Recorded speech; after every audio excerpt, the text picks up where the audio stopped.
Salut à tous, alors je reviens aujourd'hui pour enfin faire la vidéo sur mon bilan du littératon féminin qui est organisé comme chaque année par Antastasia. Et si l'année dernière je n'étais vraiment pas du tout ambitieuse, j'avais lu que de très courts ouvrages des collections Libretto 2 euros, là j'ai eu beaucoup plus d'inspiration, on va dire, je me suis beaucoup plus lancée dedans et j'ai fait de très bonnes lectures, des lectures très diverses aussi, que du coup je vais vous présenter maintenant. Alors on avait plusieurs catégories pour valider un peu ce challenge. J'ai pu remplir à peu près toutes les catégories. En tout premier lieu, on va retrouver les autrices jamais lues. Et là, il y en a quand même pas mal qui peuvent entrer dedans, mais je les ai couplées avec d'autres choses. Donc pour celui-ci, je vais avoir Brigitte Giraud avec Une année étrangère, que je n'avais pas choisi, puisqu'on est sur un livre offert quand voilà, j'ai profité d'une offre à la FNAC et c'est celui-ci qu'ils ont choisi pour moi. Donc je ne savais vraiment pas dans quoi m'engager. De prime abord, voilà, ça a semblé être intéressant, mais sans plus. Et au final, ça a été une très bonne lecture. C'est un tout petit ouvrage, mais qui se lit très vite, où il va pas sembler se passer grand chose. En fait, on est sur une jeune fille qui, à la suite d'un décès dans sa famille, va décider de partir en Allemagne pour être fille au père, s'éloigner de sa famille qui a un peu de mal à digérer tout ça. Ses parents ne s'entendent plus, ils sont au bord du divorce. Elle a un frère plus âgé duquel elle est assez proche, avec qui elle va correspondre, mais qui, étant ado, va aussi vivre d'autres choses, va rencontrer une fille et du coup va délaisser un peu sa famille pour cette fille. Donc voilà, on va passer par plein de choses, de process naturel de la vie en fait, on va dire. Et du coup, cette jeune fille en Allemagne va se sentir très dépaysée, très seule. C'est ce qu'elle recherchait, mais elle ne pensait pas être aussi coupée du monde. Elle est dans une toute petite ville. La maison dans laquelle elle vit est elle-même coupée de cette ville. Elle est en bord de forêt. Elle parle très peu l'allemand. Finalement, elle n'arrive pas à appliquer ce qu'elle a pu apprendre en cours. Donc, il y a aussi tout ce moment d'adaptation. La famille dans laquelle elle vit ne parle pas français, ils ne communiquent pas en anglais forcément. C'est une histoire aussi qui se déroule dans les années 80. Donc il y a encore le mur de Berlin qui coupe l'Allemagne en deux. Donc on va aussi voir ce que concrètement ça amène dans la vie des Allemands, puisque on va avoir la mère de famille qui a sa famille de l'autre côté du mur. Donc voilà, il y a beaucoup de choses à l'intérieur, mais c'est très fluide. On est vraiment bercé dans ce quotidien.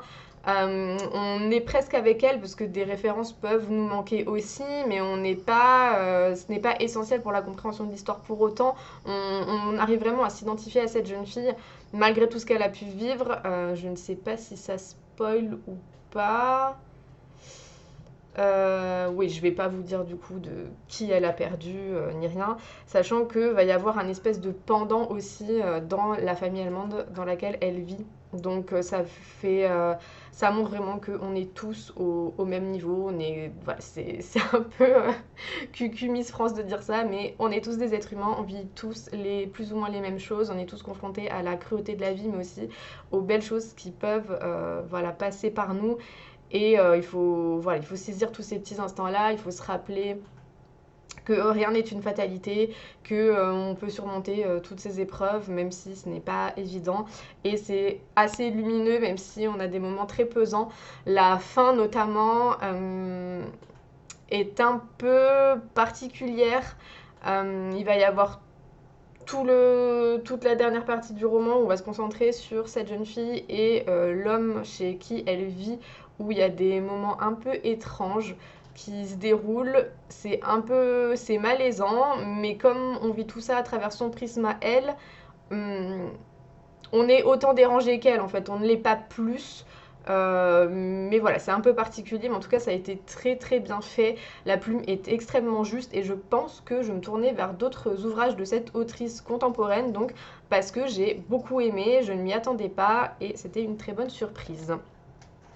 Ensuite, nous avions l'autrice de plus de 300 pages sur laquelle je reviendrai un peu plus tard parce que je l'ai couplée avec d'autres catégories. Et nous passons donc à la non-fiction dans laquelle j'ai lu Le coup de la virilité de Lucie Pétavin que je voulais lire depuis très longtemps. Donc c'était vraiment l'occasion. Je pense pas en dire plus que ce qui a déjà été dit un peu partout. C'est le premier ouvrage du genre qui a été fait où vraiment on s'est borné à vraiment lister tout ce que les comportements dits virils, tout ce que voilà, le patriarcat met en place et qui coûte à la société, tout ce qui va être par rapport aux finances publiques, sur les hôpitaux, tout ce qui est frais de police, de justice, etc., qui sont là pour, pas pallier, mais qui sont là pour corriger, pour, dans tous les sens du terme d'ailleurs, les comportements dits masculins. Voilà, tout est comptabilisé, ça revient très très très cher, autant vous le dire, et c'était vraiment très intéressant. Donc on a une première partie du livre qui va plus s'attarder à nous expliquer comment est-ce qu'elle a voulu construire son ouvrage, à dépeindre quelques concepts, et toute l'autre partie du roman, du roman, n'importe quoi, de l'essai, qui va lui être très chiffré. Voilà, très basiquement, on va retrouver les formules qu'elle a employées. Tout est extrêmement clair, il n'y a pas de choses qui sont tordues dans tous les sens, c'est juste factuel, c'est du fact-checking, et je ne comprends pas comment il y a autant de personnes, très majoritairement des hommes, qui essayent de détourner cet ouvrage de ouin ouin, ça ne se passe pas comme ça. Non, c'est juste du fact-checking, c'est tout. C'est là, on ne peut rien dire d'autre. On peut ne pas apprécier ce qui est pointé du doigt, mais en attendant, c'est ce qui se passe et c'est très intéressant. Je vous enjoins à lire Le Coup de la vérité de Lucille Pétavin.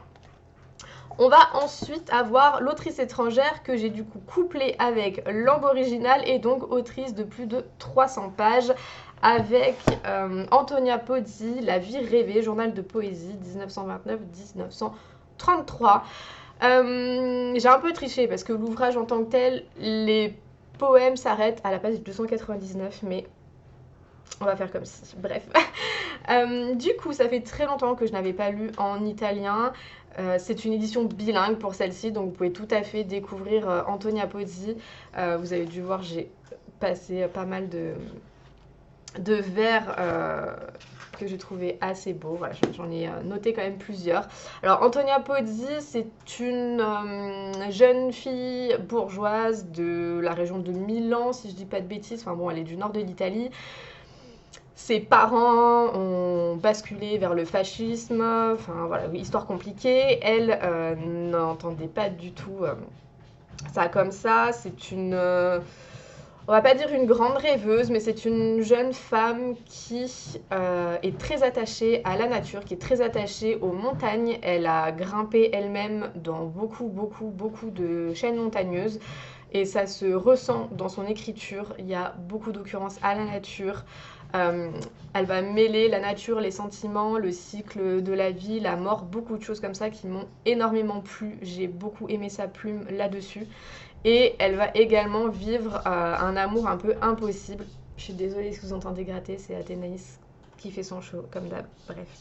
Elle va vivre un amour impossible puisque l'homme duquel elle s'intéressait n'était pas approuvée par son père. Donc elle a carrément été envoyée en Angleterre pour être éloignée de lui. Donc elle a vraiment vécu des choses sentimentalement, personnellement, qui n'étaient pas simples. Et pareil, ça se retranscrit très bien à l'intérieur, mais c'est fait avec beaucoup de pudeur, beaucoup de retenue. Et on est aussi sur, encore une fois, cette tradition des poètes maudits. Il y a un peu que ça dans ma bibliothèque. Je ne fais pas exprès, mais c'est comme ça. Antonia Pozzi a fini par se suicider dans le cloître d'un couvent, si j'ai bonne mémoire. Voilà, parce qu'elle ne pouvait pas vivre comme ça toute sa vie. C'était juste impossible. Et on a beaucoup ce sentiment de détresse qui transparaît aussi dans ses vers, et c'est juste sublime. Si vous lisez un peu l'italien, c'est assez facile de compréhension, et de toute manière, comme vous avez le pendant de l'autre côté en français, vous pouvez tout à fait vous y retrouver. Je vous enjoins vraiment à la découvrir. C'est sûr qu'elle n'est pas facilement trouvable, que l'ouvrage, bon, il est à 20 €, c'est pas donné, mais c'est pas non plus le plus cher pour tout ce qui est un peu de niche. Donc si vous arrivez à mettre la main dessus, je vous enjoins fortement à la découvrir, c'était juste magnifique. Je ne regrette absolument pas. Toujours dans l'autrice étrangère, j'ai lu un Madeleine Bourdoux, qui est donc une autrice belge que j'avais déjà découvert précédemment avec La femme de Gilles et à la recherche de Marie. Et là, j'ai découvert Mantoue est trop loin, que je vous avais présenté dans un book haul sur des autrices belges oubliées. Donc si vous voulez vous y référer, n'hésitez pas. Mantoue est trop loin, c'est un petit peu difficile à expliquer parce que c'est un roman un peu complexe. Si vous avez déjà lu La Tentation de Saint-Antoine de Flaubert ou, bon, un peu plus niche, mais La Relique d'Essa de Quiros, on est un peu dans ce procédé d'écriture-là où on va avoir voilà, plein de récits enchâssés, des choses qui se confondent, qui se superposent entre elles. On va retrouver une héroïne dont on ne connaît pas le nom au début qui va exercer un métier de colleuse d'enveloppe, je crois, dans un immeuble, on n'en sait pas plus. Et on a en parallèle l'histoire d'une jeune fille qui veut se rendre à Mantoue. On ne sait pas dans quelle temporalité ça se passe, mais on a encore les ducs de Mantoue qui sont dedans en référence. Donc on ne sait pas trop si ça se passe au Moyen-Âge, à la Renaissance, peu importe, mais c'est dans le passé. Du moins, on le suppute. C'est un peu fantastique. C'est très onirique. C'est un peu compliqué à suivre par moment parce qu'on n'a pas toujours le contexte. On sait que dans cette temporalité passée, on a une guerre qui se déroule, on a des conflits politiques entre le duché et des seigneurs, mais on n'en sait pas plus, on est propulsé là-dedans, voilà, sans trop savoir pourquoi. Et puis après, on va avoir des rappels comme ça à notre monde, à notre réalité, supposée du moins, et on repart en arrière, et on retourne en avant, et après ça se confond, on a des personnages qui se confondent entre eux, on nous parle d'un chien dans l'histoire passée, mais qu'on retrouve aussi dans la réalité, donc est-ce que c'est notre héroïne qui fantasme une autre vie pour échapper à son quotidien, qui n'est pas des plus simples, parce qu'elle a une histoire un peu compliquée avec son collègue de travail, de labeur, mais en même temps avec son logeur. Qu'est-ce qui se passe entre eux? On comprend qu'elle subit des violences physiques de la part de cet homme-là. Très compliqué. Et en même temps, cette héroïne, dans le temps passé, a son mari, mais un amant. Mais en même temps, ce mari, lui aussi, a une maîtresse. Et en même temps, l'amant de cette femme doit se marier à quelqu'un d'autre. Beaucoup, beaucoup de choses, ça foisonne. Des fois, j'ai été un peu perdue. Il faut se laisser porter, en fait, par l'écriture. L'écriture de Madeleine Bourdoux, c'est toujours très juste, très précise. Donc, ce n'est absolument pas désagréable. Mais c'est vrai que ce type d'ouvrage où on a beaucoup de récits enchâssés et qui, après, se superposent, bon, j'ai un peu de mal personnellement. Donc c'est clairement pas celui-ci que je vais vous recommander pour découvrir Madeleine Bourdoux, mais si vous êtes déjà familier de sa plume, ne serait-ce que pour l'exercice, c'est intéressant, mais concentrez-vous, lisez pas ça dans le métro parce que ça peut être un peu perturbant. Voilà. Et après, je vais avoir un peu des ouvrages annexes, parce que là, on a passé toutes les catégories en revue. J'ai beaucoup couplé entre eux. Mais je voulais aussi vous parler de Bérengère Cournu, que j'avais déjà lu, et là, je la redécouvre avec Par-delà nos corps, que je pense avoir vu un petit peu passer sur Booktube de ci, de là. Alors Bérengère Cournu, elle a une écriture qui est très poétique. Je l'avais lue avec Nez contente à Orebi, qui se déroule en Arizona, je crois, enfin en tout cas dans l'Ouest américain, dans une tribu amérindienne. Et c'était vraiment très intéressant, très très beau. Je sais qu'elle a aussi écrit sur les Inuits, mais je n'ai pas encore lu celui-ci. Il paraît qu'il est un peu plus rude, mais il m'intéresse en tout cas. Et donc là, dans Par-delà nos corps, on va être dans un récit, je sais pas si je peux dire épistolaire, dans le sens où on n'a pas de réponse en fait. On a deux garçons qui tombent sur la lettre que leur mère a écrite pour un homme qu'elle a connu dans les années 40. C'est une Française qui a connu un Allemand dans ces années-là et bien qu'elle était mariée, elle a eu une connexion avec cet homme et du coup, elle lui a écrit pour lui raconter sa vie, ne sachant pas si cet homme est toujours vivant ou non. Et donc, elle lui raconte sa vie de femme, sa vie de mère. C'est un récit très juste. Très simple, mais en même temps, encore une fois, très poétique. Je peux tout à fait vous le recommander. Alors, je sais que certains hommes qui l'ont lu sont peut-être passé un peu plus à côté parce que ça faisait moins écho en eux. Néanmoins, ils ont quand même beaucoup apprécié la plume, donc ne soyez pas rebutés par ça. Voilà, très très très intéressant. On est dans l'intériorité d'une femme et c'est très très court. Ça se lit très très vite et voilà, je n'ai rien d'autre à en dire. Juste découvrez La plume de Bérengère Cornu parce que c'est très beau. Et là, rien à voir. Deux ouvrages de soit jeunesse, soit un comics, vous allez voir. D'abord, Marissa Meyer avec Levana, qui fait partie des Chroniques lunaires, qui est un préquel aux Chroniques lunaires. Alors, ce sont 4 romans que j'avais beaucoup, beaucoup aimés, qui sont des réécritures de contes, mais dans un côté science-fiction, fantasy, puisque on va être beaucoup plus loin dans le futur, où sur Terre on va avoir des androïdes, voilà, beaucoup de choses qui ont changé, et on a à un moment donné colonisé la Lune, et il y a du coup eu une coupure entre la Lune et la Terre, qui, sans dire qu'elles se font la guerre ouvertement, en tout cas sont en conflit, un peu en guerre froide, quoi. Il va se passer beaucoup de choses et c'est super intéressant. J'ai vraiment eu un gros coup de cœur pour cette série qui se lit super vite et qui présente pour du jeunesse young adulte, qui présente quand même des personnages bien construits. Pas tant manichéen que ça. Le tome que j'aime le moins, c'est quand même Scarlett, qui va être beaucoup autour d'une histoire d'amour. Des fois un peu lourd, donc voilà, mais le reste très très bien.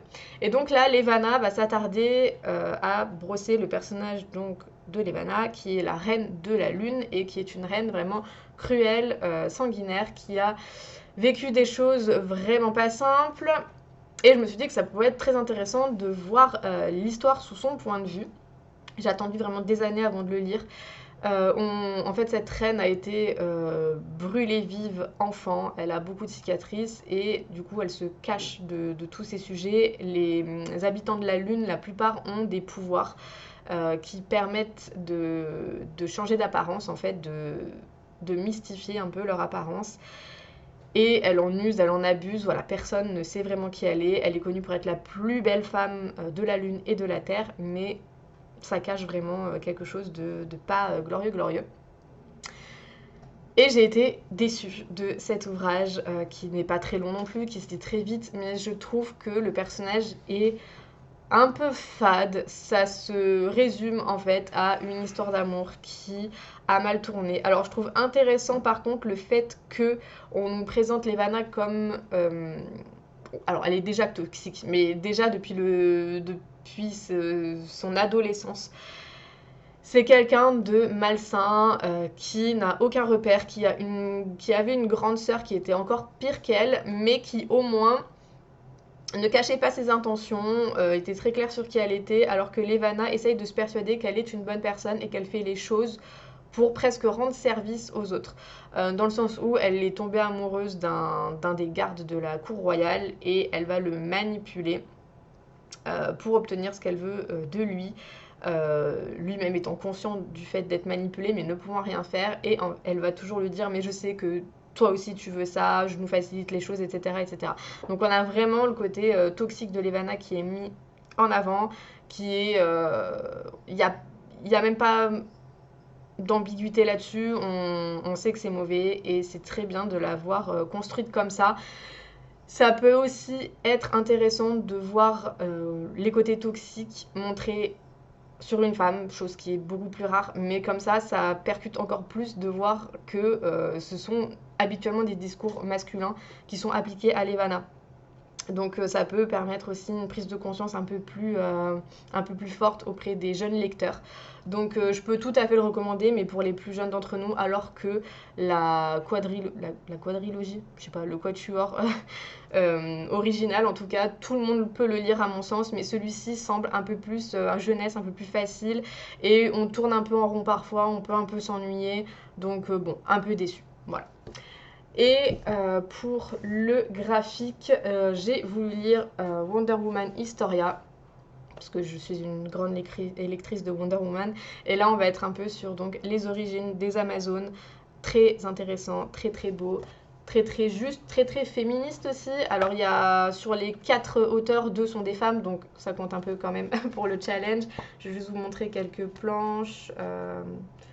Il y a toujours beaucoup de détails.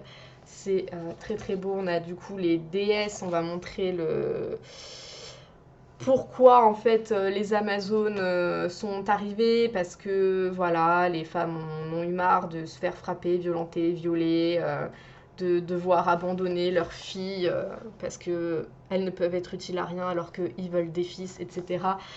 Voilà, si vous êtes intéressé par Wonder Woman, Historia est vraiment très beau et très intéressant.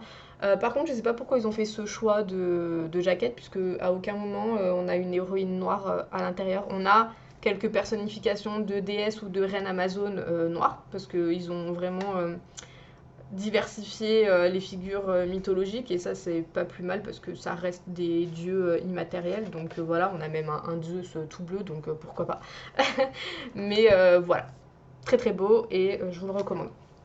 Et enfin, là j'ai un peu beaucoup triché puisque j'ai inclus un homme dans cette sélection qui est Takeo Arishima avec cette femme-là. On est sur un ouvrage japonais du XXe siècle. Oui, c'est un livre qui est paru en 1919, donc début 20e, et qui est assez intéressant. Il paraît un peu plus épais, mais bon, les livres sillage, ils sont un peu plus petits. Ça m'a beaucoup fait penser à Valérie Brioussov, que j'ai lu avec dernière page du journal d'une femme, qui présente des héroïnes qui sont très libérées, très libres, mais qui en même temps sont un peu irréalistes. Elles sont beaucoup très jusqu'au boutiste en fait, par rapport aux femmes que du moins on se représente de nos jours. Donc peut-être qu'il y en a eu des comme ça, très certainement, mais c'est vrai que ça change tellement du type de femme qu'on rencontre habituellement que ça désarçonne un peu. En fait, ça va toujours montrer des femmes qui sont un peu garces, qui n'en font qu'à leur tête et qui sont dans le fond détestables. Donc on aime presque les voir souffrir et galérer dans leur désir d'indépendance parce qu'elles font vraiment n'importe quoi. Et c'est ce qui se passe un peu ici. En fait, pour pas trop vous spoiler l'ouvrage, on est sur une jeune femme qui se retrouve seule avec ses 2 autres sœurs et une fille. Sa mère vient de mourir, son père est mort des années avant, et elles étaient quand même assez connues dans la haute société, mais elle tombe en disgrâce à cause de ses comportements à elle, puisqu'elle ne veut pas vivre sous le joug d'un homme, elle veut vivre librement, d'autant dans le Japon qui est très codifié, qui est voilà, on doit respecter beaucoup de règles. C'est presque plus compliqué qu'en Occident à la même époque. Donc c'est quelqu'un qui va prendre des amants, qui n'a pas voulu rester avec le père de sa fille, mais qui après s'en mord les doigts, et qui là doit épouser un bon parti qu'on lui a trouvé en Amérique. Donc elle va prendre un bateau pour le rejoindre et pour l'épouser, bien qu'elle n'en ait pas envie, mais c'est un peu le seul salut possible pour ses 2 sœurs qui elles restent au Japon et qui sont un peu persona non grata à cause d'elle. Donc elle prend sur elle, elle y va, elle laisse sa fille au Japon en pension, et sur le bateau elle va faire la rencontre de quelqu'un qui va remettre un peu en cause tout ça. Et voilà, on va suivre ces aventures-là. On va revoir, on a encore une fois l'intériorité d'une femme qui est montrée, qui est relativement juste quand même pour l'écriture d'un homme. C'est assez bien fait, mais elle a des fois tellement des réflexions de... En fait, c'est un peu comme les personnages de séries télé qu'on aime détester. En ce moment, on est en train de regarder Desperate Housewives. Ben, c'est un peu la version Eddie Britt, si vous voulez, en littérature, ou un peu des fois les comportements de Gabrielle Solis. Donc voilà, c'est ces personnages tête à claque, mais auxquels on arrive quand même à s'attacher, et on comprend ce qu'elles endurent, on comprend leur soif de liberté, et on va voir si c'est réalisable ou pas, je ne le vous dis pas. C'est un très court ouvrage qui a été publié assez récemment, et je vous enjoins aussi à découvrir le reste du catalogue des éditions Sillage, parce qu'il propose beaucoup de choses très intéressantes, sachant que celui-ci est considéré comme le premier ouvrage féministe du Japon. Donc si ça peut vous convaincre aussi de sauter le pas, allez-y, c'était très intéressant. Donc voilà, c'était quand même une sélection assez large, beaucoup de choses. J'ai donc tout aimé, à part Levana qui a été une déception, mais ça m'a permis de vous reparler des chroniques lunaires que j'avais beaucoup appréciées, donc au moins c'est positif. N'hésitez pas vous à me faire part de vos lectures durant le littératon féminin. J'avais beaucoup regardé de stories sur Instagram, j'avais beaucoup pris de notes, donc ça c'était cool. On n'a jamais assez de références de femmes, surtout pour les siècles passés, 19e, 18e. Donc n'hésitez pas à en proposer, comme ça on verra l'année prochaine à étendre encore plus nos horizons. Et je vous retrouve très bientôt. Ciao!